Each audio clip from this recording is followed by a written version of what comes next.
Welcome to the P.A.S. Report Weekly Roundup Podcast.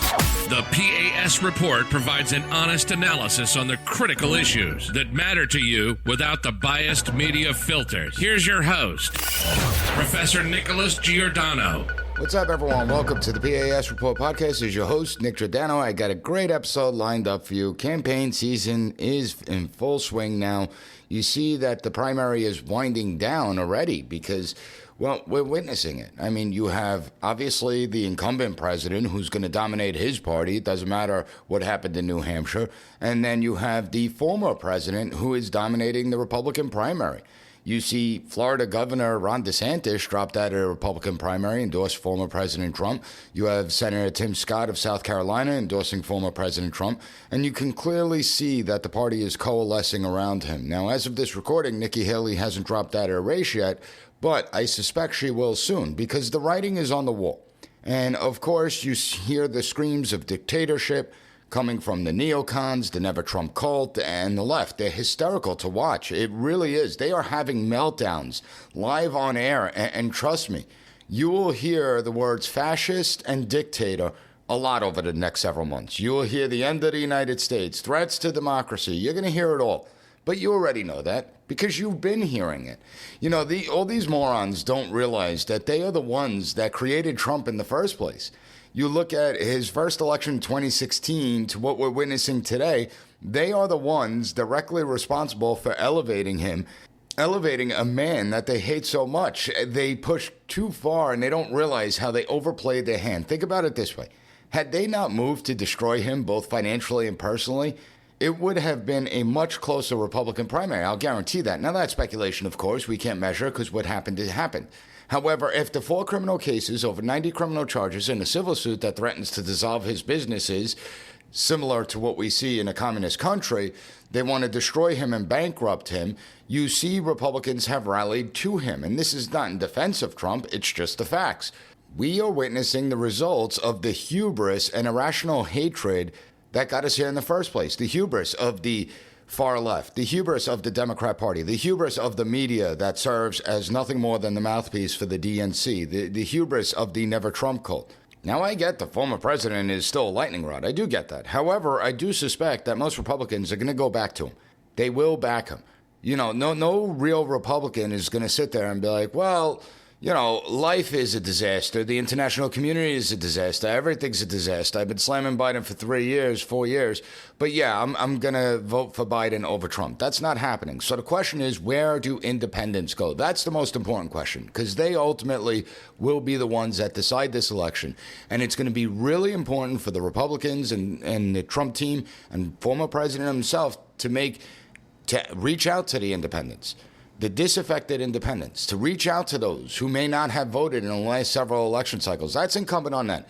Whoever does that, whether it's the Trump team, whether it's the Biden team, whether it's, you know, fill in the blank with someone once they throw Biden overboard off the ticket, whoever gets that independent vote is going to win the 2024 presidential election. That's the way I see it. But there's a bigger issue beginning to take effect. And I think that this issue is much more important than the race itself, because it's about a narrative that they're employing. And it's a narrative that they've been cultivating over the last several years. It started to be targeted and directed at President Trump.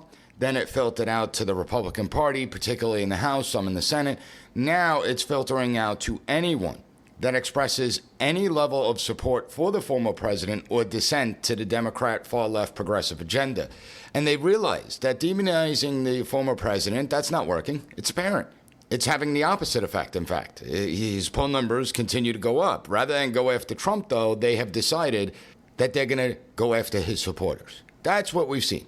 For the last few weeks, you see President Biden's speeches. They've grown darker and darker. I pointed that out last week.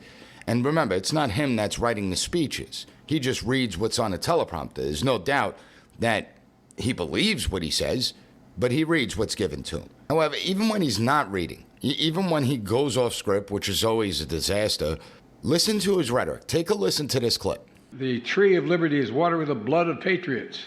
Well, guess what, man? I didn't see a whole lot of patriots that are out there walking around making sure that we have these weapons. Well, and if you really want to worry about the government, you need an F-16. Listen to the arrogance of this man against anyone that either believes in Second Amendment rights, believes that the government corruption is going too far, that the government needs to stop, that we need to start limiting the power of the government. I mean, listen to his response. Talk about the idea of projection. I never heard the former president threaten ordinary Americans. I never heard him threaten and warn ordinary Democrats to watch out, that if they want to take on him or his administration or the government, that they're going to need F-16s. I never saw that. I never heard that from him. But yet this is the regular message that we're pretty much hearing from the Biden administration, from President Biden and his campaign team, that Americans are the problem. Not him, not his administration, not his policies, that Americans, ordinary Americans who go to work, who work hard for a living, who pay an enormous amount in taxes, those that are just struggling to make ends meet, those that believe in love of country, those that believe that patriotism is important, those that believe we need to have nuclear families, those that believe we need to remember this is a Judeo-Christian society. It doesn't mean that no other religions can practice or even atheists can practice, just recognizing our roots. Those that believe we're a sovereign country, that we have a right to determine who comes into this country and who doesn't, that we need a legal immigration process and we can't allow all the illegal immigration that's taking place. Apparently, those are the Americans that are a problem to this administration. Those are the Americans, not the ones that are destroying communities, not the ones that are pushing fentanyl poisoning throughout our country, not the ones that are making our cities unlivable, not the ones that have destroyed the education system. They're not the problem. It's people that do the right thing that are a problem. Amazing how that works with this administration. Then you have Kamala Harris and the certifiably insane ladies of The View. Take a listen to this clip. Well, let's talk a little bit about how you're going to go after the other side. Sure. Because some heavy-hitting Democrats are sounding the alarm behind closed doors. President Obama reportedly has said that he thinks the Biden campaign is too complacent when it comes to Trump. Representative Jim Clyburn has said the campaign isn't breaking through the MAGA wall. Michelle Obama says she's terrified, as we are, about the potential outcome of the election. Now, are you scared, first of all, what could happen if Trump ever became, God forbid, president again? And what are you going to do to stop the crazies? I am scared as heck. Yeah. Which is why I'm traveling our country. You know, there's an old saying that there are only two ways to run for office, either without an opponent or scared. So on all of those points, yes, we should all be scared. Yeah. But as we know, and certainly this is a table of very powerful women, we don't run away from something when we're scared. We fight back against it. Again, notice the darkness of the language. From Trump's dictator to those supporting him are now the crazies. Remember the deplorables, they need to be re-educated, formally deprogrammed according to Hillary Clinton. You even had a few argue that anyone that supports Trump needs to be purged from society. You had Congresswoman Alexandria Ocasio-Cortez talking about making lists, tracking down people, keeping a record of who supported him. The rhetoric's only getting worse, and it will continue to get worse. Now, I don't think for a second that ordinary Americans are going to buy into the fear that Biden and company are putting out there. In fact, I think that the campaign messaging focusing on BS threats to democracy when the government and the bureaucracy is actually the biggest threat to democracy, it's not going to work. People are smarter than that. And even Democrats and independents do not believe that those that support the idea of MAGA are the greatest threat to the republic. It's a losing message, plain and simple. But just because it's a losing message doesn't mean that we shouldn't pay attention to it. It doesn't mean that we shouldn't worry about it. Think of it this way. If they truly believe that the former president and his constituency really represent an existential threat to the republic, if they truly believe it's going to end democracy, if they really believe that Trump and his supporters will destroy this country, then what lens will they go to prevent him from becoming president a second time, and what will they do with his supporters? And I'm talking about beyond what they have already done. This is a real question. This is an honest question. And we should press them to give us answers. What do they intend to do? See, it's not really about President Biden or Vice President Kamala Harris, and I don't worry about them. It's the nameless and faceless bureaucrats who have anointed themselves as the noble holy warriors and the guardians of democracy, the ones who have routinely abused their powers and ideologically weaponized every single one of our institutions. These are the people that have no shame. They will do whatever it takes to keep their positions of power, and they're the ones that I worry about. And this brings me to the Davos elite, because a few interesting things happened in Davos that need to be discussed. See, the elite in this country, as well as other countries around the world, they're completely disconnected from reality. They're completely disconnected from ordinary people. They can't possibly understand, relate, show any empathy to ordinary Americans. Can't possibly do it. And I'm going to talk about that when I get back from this quick break. So everyone hang tight. When things go sideways, you want to be prepared. Protect you and your family. And people are concerned. They might have to go for a long time without food, electricity. That's why I want to introduce you to 4patriots.com. Get preparedness products you could use now, and that could save your life later. My favorite is 4Patriots' new solar generator, the Patriot Power Generator 2000X. It uses the endless free power of the sun to power your lights, your TV, medical equipment, even run your fridge. Plus, it's expandable and comes with a free solar panel. Or you can pick up one of 4Patriots' best-selling survival food kits. Delicious tasting and designed to last for 25 years. They even have kits with real meat. And if the power's out, no worries. Just boil water over fire, simmer, and serve. You're going to enjoy a hot meal and stay safe in a crisis. More smart people than ever are finding 4Patriots. Over 2 million customers trust them, and you might have even seen them on TV. I had the folks at 4Patriots set up a special page for you at 4patriots.com/PAS so that listeners of this podcast can see this week's discounts and deals before they go away. Go to 4patriots.com/PAS, but you gotta hurry because the deals don't last long. So save more money, get peace of mind, and protect you and your family. Go to 4patriots.com/PAS. Welcome back, everyone. So an interesting happened at Davos, and it's clear. Ordinary people, we're getting sick and tired. We're fed up with the elitist mindset that views ordinary people as ignorant peasants, that are too dumb to know what's in their best interest and make the right choices. I think people like myself are tired of the hypocrisy coming from the mouths of these losers. It's not just listen to them. Listen to them. They're the same losers who demand that ordinary people can't use gas stove as they indulge in private planes and travel in convoys over at Davos. Just take a listen to this. We'll be having our coffee before the session, and you raised the coffee example. I'd love just to give you the chance to expand on that. Basically, the coffee that we all drink emits between 15 and 20 tons of CO2 per ton of coffee. So we should all know that this is every time we drink coffee, we are basically putting CO2 into the atmosphere. One of the reasons is because most of the coffee plantation, or most of the coffee is produced through monoculture. And monoculture is also affected by climate change. The quality of these nature assets is deteriorating quite rapidly. So we're the problem because we drink coffee. We're the problem.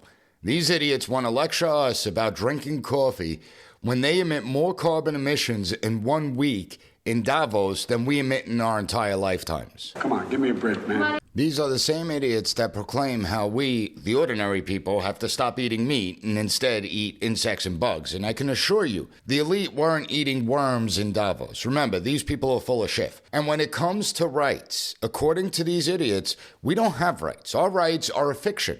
They're simply a made-up story to make us feel better. Take a listen to this. Many, maybe most legal systems are based on this idea, this belief in human rights. But human rights are just like heaven and like God. It's just a fictional story that we've invented and spread around. It may be a very nice story. It may be a very attractive story. We want to believe it. But it's just a story. It's not a reality. It is not a biological reality. Just as jellyfish and woodpeckers and ostriches have no rights, Homo sapiens have no rights also. Take a human, cut him open, look inside, you find their blood, and you find the heart and lungs and kidneys, but you don't find there any rights. The only place you find rights is in the fictional stories that humans have invented and spread around. And the same thing is also true in the political field. States and nations are also, like human rights and like God and like heaven, they too are just stories. A mountain is a reality. You can see it, you can touch it, you can even smell it. But Israel or the United States, They are just stories, very powerful stories, stories we might want to believe very much, but still they are just stories. You can't really see the United States. You cannot touch it. You cannot smell it. Now think about how insulting that is. Think about how insulting what he just said is. That God, your belief in faith, that it's all a fiction, that your rights, it's all a fiction, Homo sapiens have no rights, that if it has nothing to do, it's not a biological reality. These are the same people that can't distinguish between a boy and a girl. Okay, these are the same people that can't define what is a woman. And yet they want to talk to us about biological reality. See, our human rights, they're not a made-up story. They're not fiction. Our human rights come from God and are inherent within us. When he argues that our rights are nothing more than a story, understand that if you truly believe that, if him and the people like him truly believe this, then I can justify any evil action, any human rights abuses. Recognize how dangerous his logic is, and if we go with his beliefs, what it can lead to. Now, our rights might not be tangible, can't touch freedom, but there is no doubt that it is an intangible asset that leads to other tangible assets. With that being said, the government can do two things when it comes to rights. Natural law and free will is what governs our inherent rights, and governments can do two things in regard to human beings and their natural human rights. They can either promote the responsible exercise of human free will within the confines of natural law and right reason, right? There's moral and ethical boundaries that have to guide us. Or they could reject natural law and free will, thereby becoming an instrument of injustice. Unfortunately, the Davos elite would prefer the latter. And the clip I just played epitomizes that. But it's not just over at Davos. It's not just about that clip. Look at what's been going on, particularly here in the United States for the last 10 years, where you have this idea that freedom of speech has come under attack. You know, if you look at every single college campus that exists, we see the attack on free speech in every college campus, most college campuses. The idea, college campuses, particularly Harvard University, used to stand for veritas, truth. But they don't stand for truth anymore. They can't even condemn students calling for a genocide against Jews. These are the same people that supported a plagiarizer as a college president. They don't care about the truth. They care about ideology. They're ideologically corrupt. I mean, just look, freedom of speech. You have elites like Richard Stengel deeming free speech a design flaw of the Constitution, that it wasn't what the Founding Fathers really intended. You have professors calling for a more robust censorship program based on the CCP and the Great Firewall of China. For 230 years, free speech was just fine. It was fine until the masses had a vehicle to express their thoughts and opinions. That's when it became a problem. And you see how these people think. You see their mindset. It's why the Department of Homeland Security wants to declare cognitive functions as cognitive infrastructure. They want to control what we can say, see, hear, and believe. It's as simple as that. They want to dictate what opinions we can have. They will be the ones that deem what opinions are approved and which ones are unapproved. And this is not my language or terminology. This is actually directly from them. Those that dissent from the narrative, well, they're labeled. They could potentially be domestic terrorists for spreading what the powers that be deem as misinformation and disinformation. And now they've added malinformation, which I'll do a whole episode on this in the next couple of weeks. You know, what's malinformation? It's information that's true but has the potential to cause harm. And of course, those in power will be the ones to determine what causes harm and what information needs to be censored. Do you not see how these people are extremely dangerous? And they don't even realize the consequences of their actions. This is taking us down a very dark path. I don't know if these people have truly thought through what it looks like afterwards. You know, after they achieve their objectives, like how do they think this all plays out? Because I could assure you it's not going to end well. It's not going to end the way they think it is, and it won't end well for them. But we have to suffer in the meantime and through it all. Now, some people are smart enough to recognize what's going on. Some people have had enough. Some people are seeing that these elites in the far left have gone way too far. And some of them are elite himself. And I'll talk about that when we get back from this quick break. Welcome back, everyone. So, ordinary folks have at it with these hypocrites. And while most of the elite remain blind to the sentiment, you have JP Morgan CEO Jamie Dimon, who is paying attention. He's warning the aristocracy they better start tamping it down. Take a listen to what he had to say over at Davos. Would you take the deal that the Republicans have put on the table, though, which is we want this border immigration policy as we've laid out, and then we'll fund the rest? Would you rather take that than neither? I have not read that deal in total, but I probably would take it. Yeah. We have to control the borders. We need more merit-based immigration. We need more seasonal immigration. We need more. We need DACA have a place here. We need a path to citizenship. If you do not control the borders, you are going to destroy our country. And so I think the people who think that somehow this is okay, my super liberal friends, now they realize what a problem is. Did it have to be that? You know, that we realize it. So we want to have a big heart for the world, but we have to control the borders. I also want to point out, I wish the Democrats would think a little more carefully when they talk about MAGA. When people say MAGA, they're actually looking at people voting for Trump, and they think they're voting, and they're basically scapegoating them, that you are like him. But I don't think they're voting for Trump because of his family values. Now, if you look, just take a step back, be honest. He was kind of right about NATO, kind of right about immigration. He grew the economy quite well. China virus. Tax reform worked. Yeah. He was right about some of China. I don't like what he did. No, I said China virus. Yeah, I understand. He may have been right. And I don't like how he said things about Mexico. I don't like, but he wasn't wrong about some of these critical issues. And that's why they're voting for him. And I think people should be a little more respectful of our fellow citizens. And when you guys have people up here, you should always ask the why. Not like it's a binary thing. You're supporting Trump, you're not supporting Trump. Why are you supporting Trump? The Democrats have done a pretty good job with the deplorables, hugging onto their Bibles and their beer and their guns. I mean, really? Like, can we just stop that stuff and actually grow up and treat other people with respect and listen to them a little bit? And I do think the economy will affect. And I think this negative talk about MAGA is going to hurt Biden's election campaign. Diamond has it exactly right. No one supported the former president because of family values. No one supported him as the moral compass of the United States. No one supports everything he says. What they do support is his policies because, let's face it, he was right. That's what they support. You see what we got now? We are witnessing the results of the left's policies in real time. We're seeing how destructive those policies are. Listen, I get that so many don't like Trump's personality. I get why some dislike him. But what would you rather? Someone who says mean and nasty things, but their policies improve our lives and our country? Or the dotard that doesn't know what's going on and his administration put forth policies that have harmed our lives, that are decimating American families, that are undermining the United States? And it's not like the United-in-Chief Biden claimed to be that he ever acted on that. He's been pretty nasty himself, right? Says mean and nasty things a lot. He's a mean and nasty person. Getting back to Diamond and what he's warning about demonizing nearly half the country, half the people of the United States, because he sees where it's headed. And he's not a dumb guy. He knows it won't lead to a good place. You don't have to be a rocket scientist to understand politics and history. I mean, history is replete with examples. You demonize, get all these different tribes in a society to fight amongst themselves, and you end up with a third world country. It's not like Diamond is some rabid conservative out there. He's not some right-wing firebrand. If anything, he leans more center-left.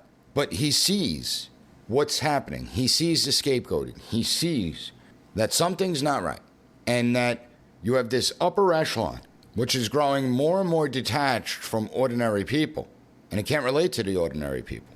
And so they're becoming more isolated, and it only embeds the groupthink mentality even further. But as it reinforces that groupthink mentality, on the flip side, people are waking up to what's really going on. Take a listen to what Heritage Foundation President Kevin Roberts said. It's laughable that you would, or anyone would, describe Davos as protecting liberal democracy. It's equally, standing up for it. It's equally laughable to use the word dictatorship at Davos and aim that at President Trump. In fact, I think that's absurd. But I'm going to step aside from that constructive criticism and instead answer your question. And I'm going to be substantive here. President Trump, if he's the next president, for that matter, I think whoever the next conservative president is going to take on the power of the elites, which I've mentioned earlier. But the thing that I want to drive home here, the very reason that I'm here at Davos, is to explain to many people in this room and who are watching, with all due respect, nothing personal, but that you're part of the problem. Political elites tell the average people on 3 or 4 or 5 issues that the reality is X, when in fact reality is Y. Take immigration. Elites tell us that open borders and even illegal immigration are okay. The average person tells us in the United States that both rob them of the American way of life. They're right. President Trump will take that on behalf of the average American. Elites also tell us that public safety isn't a problem in big American cities. Just travel to New York or Washington or Dallas, Texas. The average person will tell you that the lack of public safety damages not just the American way of life, but their life. President Trump will take that on. Thirdly, I guess the favorite at the World Economic Forum is climate change. Elites tell us that we have this existential crisis with so-called climate change, so much so that climate alarmism is probably the greatest cause for mental health crisis in the world. The solutions, the average person know, based on climate change are far worse and more harmful and cost more human lives, especially in Europe during the time that you need heating, than do the problem and the problems themselves. Fourth, two more here, Robin. The fourth, China. The number one adversary, not just to the United States, but to free people on planet Earth. Not only do we at Davos not say that, we give the Chinese Communist Party a platform. Count on President Trump ending that nonsense. And fifth, as we sit here, another supranational organization, the World Health Organization, is discussing foisting gender ideology upon the global South. These are practices that are under review, if not being rejected, by countries in Northern Europe. The new president, especially if it's President Trump, will, as you like to say, trust the science. He will understand the basic biological reality of manhood and womanhood. And do you know why? Not because of retribution, not because he's a dictator, but because he has the power of the American people behind him. And it's connected to Senator Portman's excellent point that in addition to needing a vigorous executive, we look forward to having the popular will inform both the House and Senate in 2025 to pass laws on all of those issues and many others. Ultimately, Robin, I think President Trump, if in fact he wins a second term, is going to be inspired by the wise words of Javier Milei, who said that he was in power not to guide sheep, but to awaken lions. That's what the average American and the average free person on planet Earth wants out of leaders. Now, he said this at Davos to all these WEF elites. He said it right to their faces. He didn't try and mince any type of words or anything. And I think he's 100% right. I think that people are fed up. People may be turned off by the entire political process. They may be turned off by the political system. And as I said at the beginning of this episode, it's going to be the independent voter that's going to be the one that decides who the next president of the United States is. But at the same time, you could only push people so far. And you could only fool them so much. You can't keep telling them that, hey, Bidenomics is great, it's working for you, and, you know, you might not feel it, but that's because you're too dumb to feel it. You can't tell people, hey, stop eating meat, don't use gas stoves, stop drinking coffee, as they fly on their private planes and then claim they care about the climate. We all see what they view us as, and the discontent out there is growing. You would think that the Davos elite would recognize this. Unfortunately, they haven't, and so they will continue to push and push and push. Now, if you found the content of this episode informative, please leave the P.A.S. report a 5-star rating, take 30 seconds to write a review, and share this episode with your family and friends and on social media. I want to thank you for joining me. I'll be back on Monday with another great episode of the P.A.S. Report podcast. Thank you for listening to the P.A.S. Report Weekly Roundup Podcast. Have a good one. Bye. Be sure to rate, share, and subscribe to the podcast so you'll never miss an episode. Also, visit PASreport.com and follow us on Twitter at PAS Report.